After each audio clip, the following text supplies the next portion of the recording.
After celebrating a feast in honor of the cross of Jesus yesterday, today we honor the memory of the one who shared most intimately in the sufferings of that cross, Mary.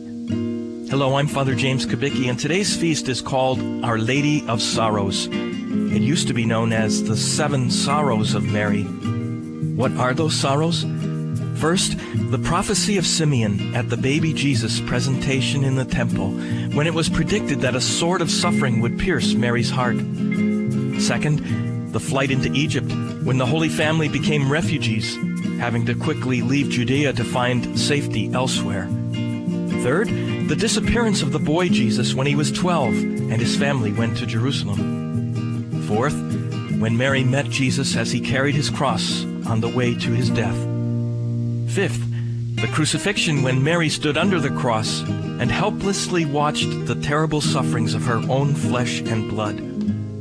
Sixth, the removal of Jesus' body from the cross when Mary held it in her arms.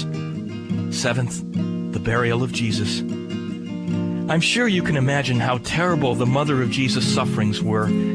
How did she handle them? I suspect that she did something that all of us are called to do when suffering comes our way.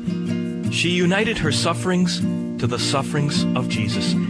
She joined them to the cross under which she stood, and in that way made something positive of them. This is what St. Paul in his letter to the Colossians says he did, and we won't go wrong if we do the same. Paul wrote, "I rejoice in my sufferings for your sake, and in my flesh I am filling up what is lacking in the afflictions of Christ on behalf of his body, which is the church."